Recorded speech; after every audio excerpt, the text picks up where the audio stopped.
मेरा नाम फरजाना है। मैं कराची की रहने वाली हूँ। मैं 8 साल की थी जब अब्बू की मौत एक ट्रक हादसे में हो गई थी। किस्मत को यही मंजूर था तो हमने भी कबूल कर लिया। मेरी अम्मी भरी जवानी में बेवा हो गई तो मोहल्ले के बहुत से मर्द अम्मी के साथ शादी करने पे तुले थे। हर बार कोई ना कोई रिश्ता अम्मी के लिए आता रहता। अम्मी ने पहले ही बहुत गुर्बत झेली थी मगर अब वो दोबारा इस जाल में नहीं फंसने वाली थी। फिर एक दिन रिश्ते वाली खाला अम्मी के लिए एक जवान और अमीर आदमी का रिश्ता लाई जिसे मेरी अम्मी ने खुशी खुशी कबूल कर लिया। ये आदमी जवान था, खुश शक्ल था और खूब पैसे वाला था। उसने अम्मी के साथ साथ मुझे रखने पर भी कोई एतराज ना किया बल्कि खुशी खुशी मुझे भी अपने साथ अपने घर ले आया। वो बहाने बहाने से मुझे पास बुलाता, मुझसे बहुत प्यार जताता, अक्सर मेरे लिए चॉकलेट वगैरह भी ले आता। ये सब देखकर अम्मी को बहुत खुशी होती मगर मैं काफी समझदार थी। मुझे ये सब बहुत अजीब सा लगता। वो जब भी मुझे अपने हिसार में लेता मुझे अजीब किस्म की घुटन महसूस होती।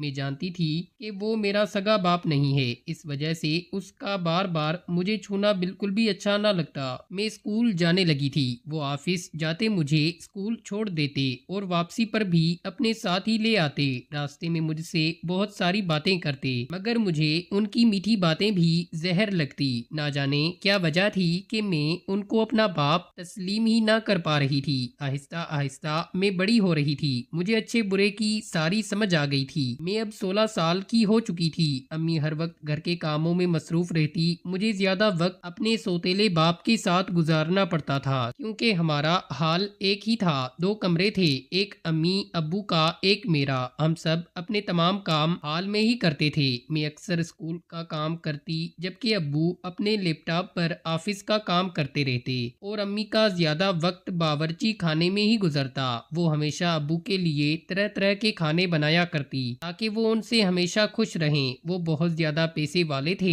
अम्मी किसी भी तरह उन्हें मायूस करना नहीं चाहती थी। वो हर हद तक उनको खुश करने में लगी रहती थी। वो तो अक्सर मुझे भी समझाया करती कि बेटा अपने अब्बू को हमेशा राजी रखो, उनका आगे पीछे कोई भी नहीं है, उनकी तमाम जायदाद हम दोनों की है। मैं नहीं चाहती कि उनको किसी भी किस्म की शिकायत का मौका मिले। अम्मी मुझे बहाने बहाने से उनके पास भेजती क्योंकि वो मुझे देखकर बहुत खुश होते। अम्मी एक आम शक्ल और सूरत की मालिक थी जबकि मेरा पहला बाप बहुत ज्यादा गोरा चिट्टा था, बड़ी बड़ी आंखें, पतले होंठ। मैं क्योंकि उन दोनों की पहलोटी औलाद थी इस वजह से मैं हूबहू अपने अब्बू पर गई थी। मेरी रंग बहुत ज्यादा गोरी थी। मैं अम्मी की बेटी लगती ही नहीं थी। मैं जवान होकर मजीद निखर गई थी। अब जो भी मुझे देखता मुझ पर से नजरें न हटा पाता। मेरे चेहरे पर बड़ी बड़ी आंखें बहुत खूबसूरत लगती। मेरे सौतेले अब्बू को मेरी आंखें बहुत अच्छी लगती। वो हर रोज ही मेरी आंखों की तारीफ करते रहते।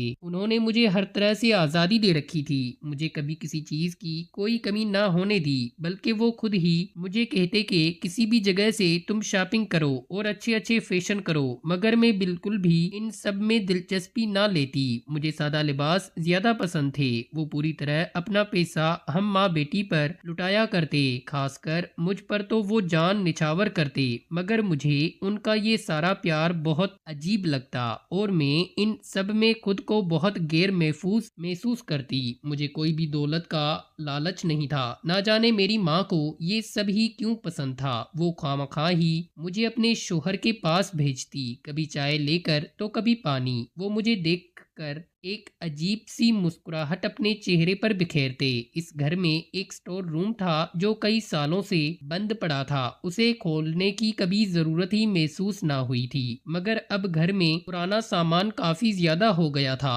तो अम्मी ने सोचा कि इसको स्टोर रूम में शिफ्ट कर देती हूँ। अम्मी ने अब्बू की दराज खोलकर घर की तमाम चाबियां निकाली और एक एक करके स्टोर रूम की चाबी भी आखिर लग गई। फिर अम्मी ने सोचा कि इसकी थोड़ी बहुत सफाई करके इसमें जगह बनाती हूँ। मगर अचानक से उनको स्टोर रूम की सफाई के दौरान ऊपर से कुछ किताबें नीचे गिर पड़ीं। अम्मी को स्टोर रूम में गए काफी ज्यादा वक्त हो गया था। मुझे भूख की शिद्दत सताने लगी। आज अब्बू भी किसी काम से बाहर गए थे क्योंकि आज इतवार का दिन था तो अम्मी भी फारिग فارغ تھی۔ اس کتاب کے نیچے گرتے ہی اس میں کچھ تصاویر نیچے گر گئیں جو ان کی پہلی شادی کی تصاویر تھی۔ امی کو دیکھ کر بہت بڑا دھچکا لگا کیونکہ انہوں نے اس بات کو ہم سے چھپا کر رکھا تھا۔ ایسی کیا وجہ تھی جو انہوں نے ہم سے اس بات کو چھپایا تھا؟ امی نے مجھے وہ تصاویر دکھائی، وہ ان کی شادی کی تصاویر تھی۔ میں امی کے ساتھ باہر آ گئی۔ امی مجھے تو پہلے ہی اس آدمی کی چال چلن پر شک تھا، یقیناً یہ صحیح آدمی نہیں ہوگا، تبھی اس کی بیوی نے طلاق لی ہوگی۔ امی صدمے کی وجہ سے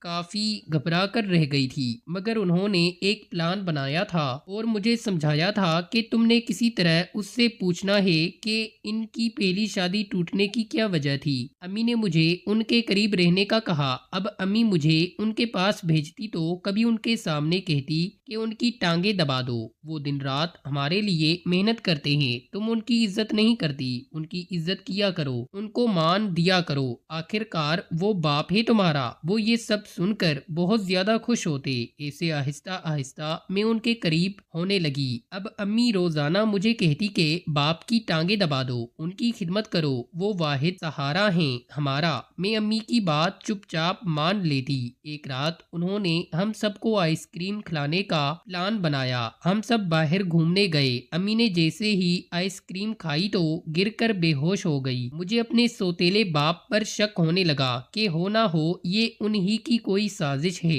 ہم امی کو گھر لے کر آئے اور سلا دیا۔ آدھی رات کو جب میں سو چکی تھی تو مجھے میرے باپ نے اٹھایا اور اپنے ساتھ آنے کو کہا۔ میرا دل زور زور سے دھڑکنے لگا کہ آخر وہ آدھی رات کو مجھے کیوں بلانے آئے ہیں۔ میں گھبرا گئی اور آنکھیں موند کے پھر سے چادر پہن لی، مگر وہ پھر سے مجھے بلانے لگے۔ میں خوف سے تھر تھر کانپنے لگی کہ وہ میرے ساتھ نہ جانے کیا کرنے والے ہیں۔ وہ تھے تو آخر سوتیلے باپ ہی۔ اگر میرا سگا باپ ہوتا تو میں اس کے کہنے پر چلی جاتی کیونکہ مجھے ان سے کوئی خوف محسوس نہ ہوتا، مگر یہ تو میرا سوتیلا باپ تھا۔ میرے دل میں ایک خوف پہلے ہی بیٹھا ہوا تھا، مجھے ان کے کردار پر شک تھا اور اب امی بھی نشے کی حالت میں تھی۔ نہ جانے ایسی کیا وجہ تھی کہ وہ مجھے بلا رہے تھے، وہ بھی آدھی رات کو۔ میں آہستہ آہستہ دبے قدموں کے ساتھ ان کے پیچھے جانے لگی۔ گھر میں اندھیرا چھایا ہوا تھا، مجھے بہت ڈر لگ رہا تھا۔ وہ سیڑھیوں پر چڑھتا مجھے اوپر کی منزل پر لے گیا۔ میں ان کے ساتھ ساتھ اوپر چلی گئی۔ انہوں نے مجھے جھولے پر بیٹھنے کا اشارہ کیا۔ میں بیٹھ گئی۔ وہ پھر سے نیچے چلے گئے، شاید وہ کچھ لینے گئے تھے۔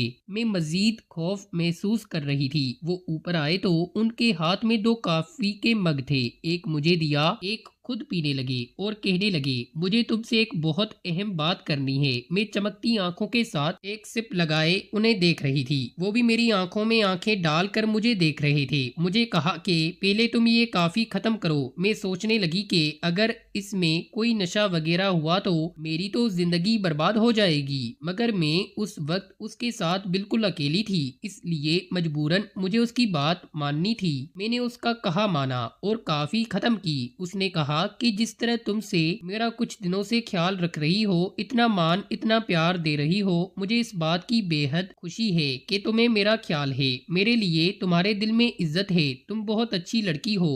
تمہاری ماں میری بیوی ہے، میں اسے یہ بات نہیں بتا سکتا، مگر میں جانتا ہوں کہ تم سمجھدار ہو، میری بات کو سمجھو گی۔ میں ایک لڑکی سے پیار کرتا تھا، ہم یونیورسٹی میں پڑھا کرتے تھے، میرے والدین بہت زیادہ امیر تھے، وہ امیری میرے ہی حصے میں آئی تھی کیونکہ میں اپنے والدین کی اکلوتی اولاد تھا۔ ان کی ایک کار ایکسیڈنٹ میں موت ہو گئی، میں نے خود کو بہت اکیلا پایا۔ اس لڑکی نے اس بات کا فائدہ اٹھایا اور مجھ سے لالچ میں آ کر شادی کی۔ میں اس بات کو اس کی محبت سمجھتا رہا، مگر وہ مجھے دھوکہ دے گئی۔ میں نے جتنی بھی زیورات اسے بنا کر دیے وہ سارے اٹھا کر ایک رات میری آنکھوں میں دھول جھونک کر اپنے عاشق کے ساتھ بھاگ گئی اور مجھے طلاق کے پیپر بھیج دیے۔ میں نے اسے ہر طرح کا سکھ دیا، مگر اس کو نہ جانے کیا کمی تھی، مجھے اس سے نفرت ہو گئی تھی۔ ہماری شادی 1 ماہ کی شادی تھی۔ میں نے تمہاری ماں کو بتایا کہ میرا اس دنیا میں کوئی بھی نہیں، اس لیے میں ایک بیٹی کی ماں کو رکھنے پر بھی راضی ہو گیا کیونکہ مجھے رشتوں کی بہت ضرورت تھی۔ میں نے तुम्हें अपनी बेटी समझा है